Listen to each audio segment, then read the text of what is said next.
It's good to be here today. It's really good to be here today. I'm very appreciative of, obviously, all the times I get up here, but I'm especially appreciative about today. I'm going to do something a little different, but at this point, after a few sermons this year, you're probably accustomed to that. There won't be any sound bites, any weird slides or anything like that, but I wanted to do something that I thought was more appropriate for this week. This Thursday, Sawyer has what we are hoping will be a long-term solution for him. It has been a long 4 years. So I thought today I would share with you guys Sawyer's sermon. This is kind of his testimonial. This is my family's, this is Tamara and I's testimony of what we've gone through, what we've been through, and what we go through with Sawyer. So Sawyer was born, I promise that's me. It's been a long 4 years.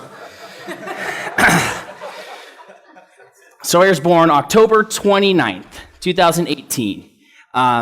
He came out looking great, not to brag. I mean, Tamara did most of the work, I think. But bright, alert. He was the heaviest of our three kids. It's not saying much, he's 7 pounds, but still. He was the closest to his due date. He scored great on the APGAR scale. He looked awesome. We were pros. We'd done this before. This was not our first kid, not our first rodeo. And so something weird happened, though, the next 24 hours.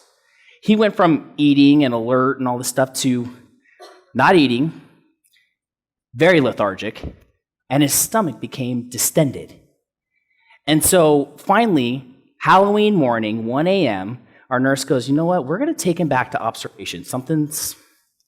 We should have had at least one dirty diaper by now. Say, yeah, sure, let's go. I'm not exhausted. Let's go do this. We go to this observation room, which is filled with babies. It's really dark. This doctor comes in, and he unswaddles Sawyer, and he opens his diaper, and he takes his little flashlight out, and he goes, he has imperforate anus. And I'm half asleep going, sure. And he goes, he could tell by looking at my face. Obviously, did I turn my off? There we go. That I had no idea what he's talking about. So he elaborated, so helpfully. He said, there's no anus where the sphincter muscles come together. And I don't know what about this guy screams doctor, but I was still trying to comprehend until finally it starts to click and I go, wait a second. Are you telling me he has no butthole? And he goes, well, yeah, for lack of better terms, that's what's going on here. I'm just kind of, your head's spinning. You're like, what on earth? And there's just all these questions, but of course the only one I ever managed to get out was, so do we have to fix this? Because I have like 2 other kids, and I've changed a lot of dirty diapers. Can this just resolve itself? And that's when he assumed I was smart and then went back to, no, this guy is really dumb. No, you're leaving. You're going to chalk NICU right now. And it was like, oh, okay. And a gang of nurses, like a huge escort, came in, put Sawyer in that little baby incubator, and we start going to Chalk. And we were at St. Joe's, which is here in Orange, and it's right next door to Chalk, and it's interesting because it's all connected through basements and tunnels, basically underneath the roads. So we're going over there, we're chatting. How I process things and deal with stuff is humor. It's a curse for my family, has been for years. But I try to make light of the situations. And we're talking, and we start signing paperwork, and all of a sudden, these nurses start shoving this tube down Sawyer's throat, and he is losing his mind. And I'm like, whoa, what is going on here? And they're like, oh, sorry, we should have told you. We have to pump his stomach. What? Well, yeah, there's nowhere for solids or gas to go. And it's starting to click a little bit, like, okay, yep, obviously this is a problem. And so here's the funny part of the story. I decided to go back to my room and give Tamara a heads up. What's going on? Start moving some of our stuff over to this new room at Chalk. And these nurses said this phrase that I think for most guys is triggering. And they asked me, sir, do you need directions? And I went, no. I'm a man. I'm fine. I didn't say that, but I mean, we've all been there. I was lost in that basement downstairs the following morning, 3 a.m., with half of the lights on, no music, and no people for half an hour. There were hallways lined with gurneys with sheets on them. I thought this was it, but obviously I made it. The next day, we're all set up over there, and the doctors come in, and they go, okay, before we start planning what we're going to do, we have to run some tests. And we're like, yeah, sure, tests. And they go, we have to check his kidneys. And I'm like, I mean, I guess that makes sense. And we got to check his heart. What? What does his heart have to do with his butthole and his spine? What is going on? Why are we checking all these things? And they went, well, when you're formed in the womb, all of these things form together. And it's at that point that it starts to dawn on me like, oh, this might be a little more serious. And they explained to us, hey, kids that have this, especially in Sawyer's more intense case of this, have holes in their hearts a lot of times. And they have malformed kidneys, and they have spinal issues. It's very common. And we're like, whoa, okay. And that's when I start reaching out to people and start saying, hey, whoa, this is a little more serious. We might need some prayers. And I started getting messages of encouragement and love and people reaching out and starting praying for us. And somebody sent me this verse. They sent me James 1, 2 through 4. And at first I was kind of like, well, it's kind of a bold choice to send when someone's going through this with their kid. James 1, 2 through 4, it says, consider it all joy, my brothers and sisters, when you encounter various trials, knowing that the testing of your faith produces endurance, and let endurance have its perfect result, so that you may be perfect and complete, lacking in nothing. And so I read this, and at first I'm like, I don't know, man, this is blah. But then the more I thought about it, I'm like, no, this is the right mindset. This is where I want to hang my hat. My family and I are going to get through this with joy in our hearts, no matter what happens, thinking that would be easy. I teach the kids joy is a little different than happiness. Happiness is on the face. Joy is in the heart. Joy is a mindset, if you will. It's a choice to be joyful. But it can't be easily taken away when you make that choice. And that's not to say that we can't be sad or we can't have heartache or be hurt. But it's more than that. It's a hope. And so that was hard. That was much harder than I had originally thought when I made that choice and read that. That week, we could not pick up Sawyer. We couldn't hold our baby. He was losing weight fast. He went from 7 pounds to 5. But we could put our hand on him, and he could hold our fingers. In fact, when he's going to sleep, even today, it's really sweet. He will rub his cheek when he's getting tired as a byproduct of us only being able to do that for so long. And so we actually got good news to start. He didn't have holes in his heart. He didn't have any kidney problems. His spine looked great. Sawyer just skipped butthole making day, and it ended up being on the test. That's what happened.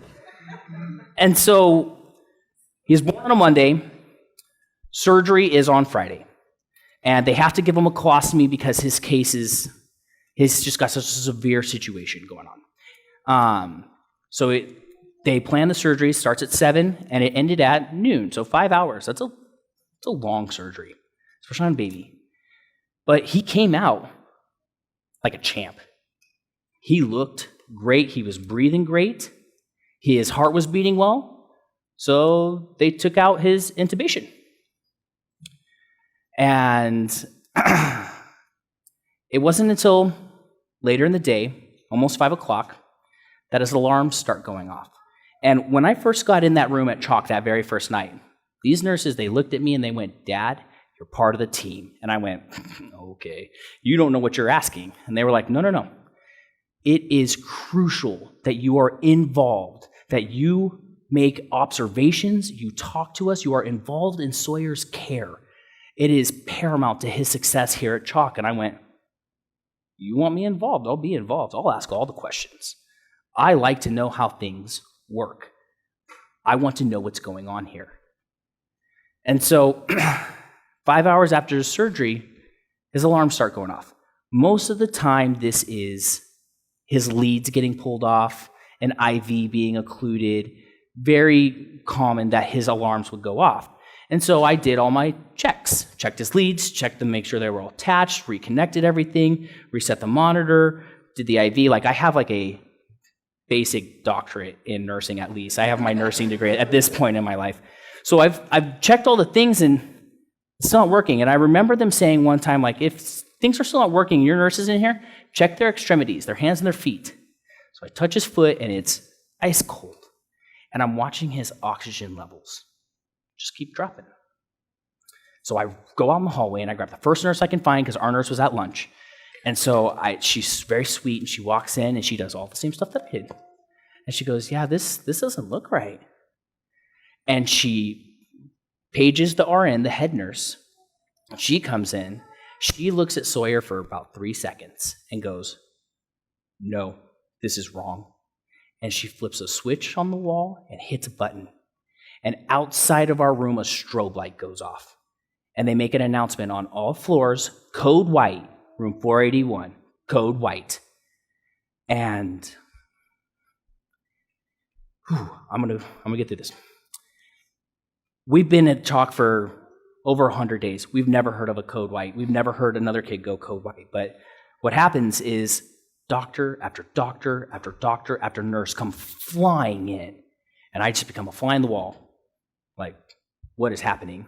You're just taking it all in. My mother-in-law happened to be there, and she goes to get Tamara, who is at a play area with the kids.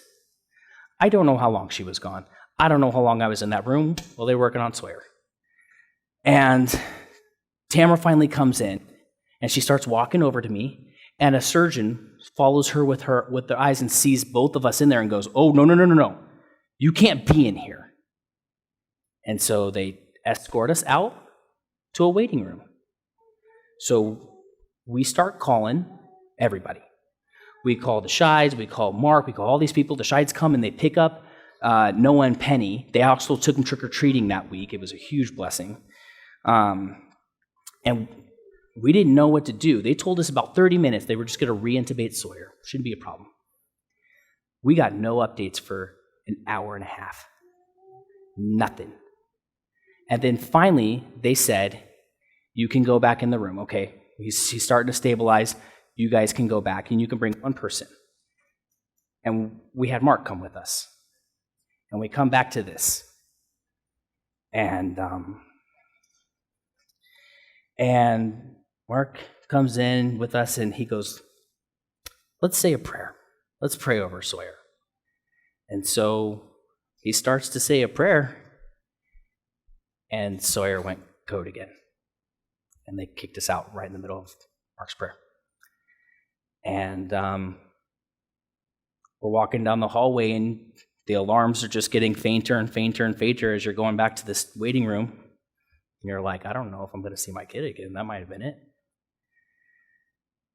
And eventually we got to come back, and this doctor comes up, and he just looks defeated. He just goes, I don't know what to tell you guys. His heart won't beat.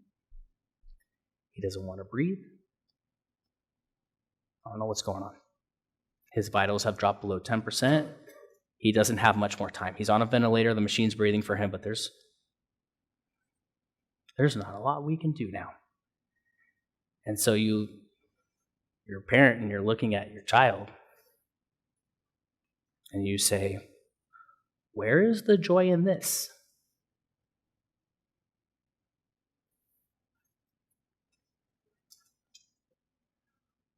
What's your plan? What are we doing?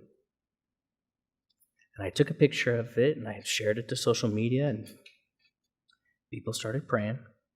That night, Tamara and I both stayed in that room. That's the only night we've ever both stayed in the hospital room at the same night, because it's very hard to get two people in those small rooms. And so, because we didn't know. We had no idea how much time we had left with Sawyer. And I started to say a different prayer. Instead of just, God, heal my kid. God, heal Sawyer. Please heal Sawyer. I started to say, God, just give me strength to accept whatever we're doing here. Give me wisdom to lead my family. Help me make whatever this is show your plan and show your glory. And by the next morning, this picture that I had shared on Facebook had thousands of comments and thousands of likes and thousands of shares. We were getting prayers from people all across America, India, Mexico, Europe, people we had never met were praying for Sawyer. And it was dark. We were in that room for about 24 hours with him, and we went from this happy, come see our baby, soft 80s music playing in the background to keep the pep up, to blinds closed, lights off, not a peep. It felt like he wasn't here. Felt like he wasn't here.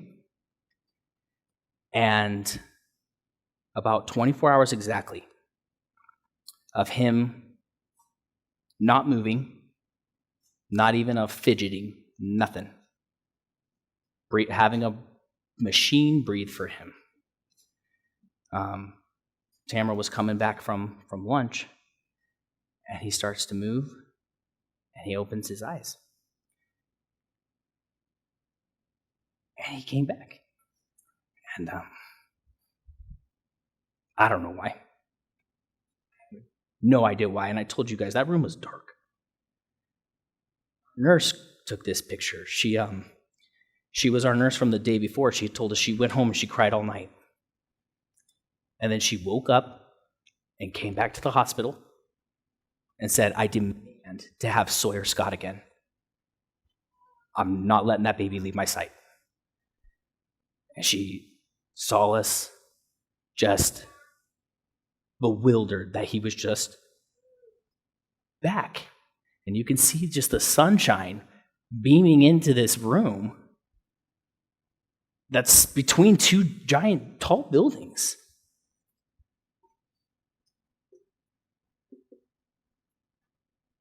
And he came back. And they had told us, hey, you guys need to buckle up. You're going to be here for the long haul. You need to prepare for whatever comes. Best case scenario, you're going to be here till Christmas. More realistically, you're going to be here for months. And we were like, okay. We left the hospital a week later. 1 week. We left faster than he was supposed to if he had not even had this accident, because he ate so well and was so strong. And that's not to say that since then it hasn't been rough. I could be up here for a long time talking about all the surgeries, all the setbacks, all the pain and tears and crying that we've gone through. I could. I really could. And trust me, when I say last year was rough, it was not as rough as that first week, but since then, it was the roughest we've had it.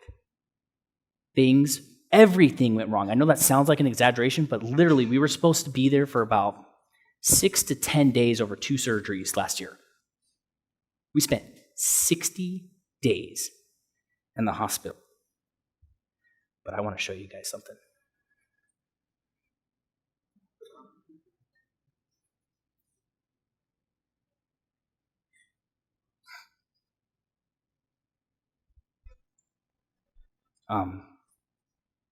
That's my boy.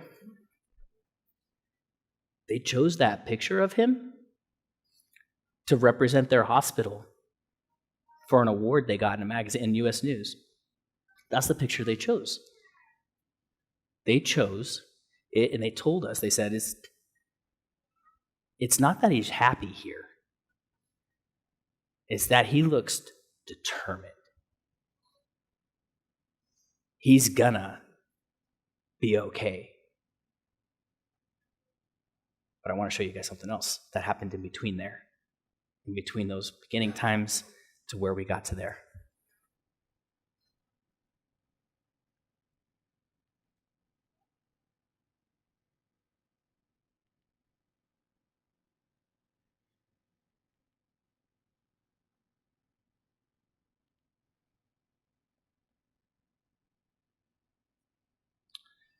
Sawyer is just as much our son, Tamara and I's son, as he is all of yours. We are so incredible and thankful, and we never look at what Sawyer goes through and says, what a curse this has been. We know that we have been blessed by God to get to go through this and to share God's glory and God's power and God's family on earth with everybody. Brenda and Jerry, who just placed membership, they asked me fall before they ever visited Canyon. They said, hey, how do you go through that? Like, how do you just keep going through that? What do you do with that? You remember what I told you? Yes, you do. I told them, God, faith, and my church family. They're the ones that get me through this. They're the ones. And our actual family, my parents, Tamara's parents, our sisters, my aunt, have been hugely supportive, especially of taking care of Noah and Penny, because when we live in the hospital, it's like we have two families. It truly is. It's like we have two different families living two separate lives. But just like them, you guys, including many of our visitors who are here, we have a lot of Sawyer's friends who have come today to support him.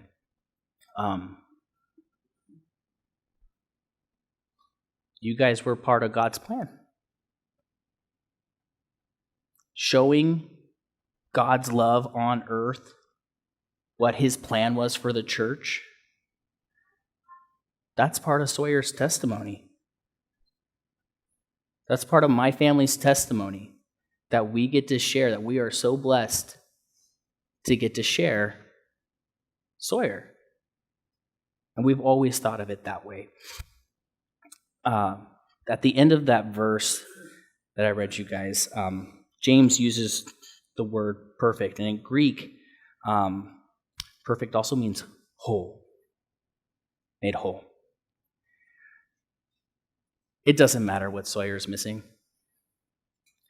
It doesn't matter what my family is missing. Because our faith, our love, your love and your faith make us whole.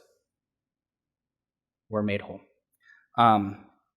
I've asked Mark to say a prayer for Sawyer. We're going to have him come up because let me tell you, we never have any idea what's going to happen when we go into the hospital. It's always a spin of the wheel. We have no clue. So we always accept those prayers and love those prayers. And we're going to pray for Brother Greg for your surgery as well. And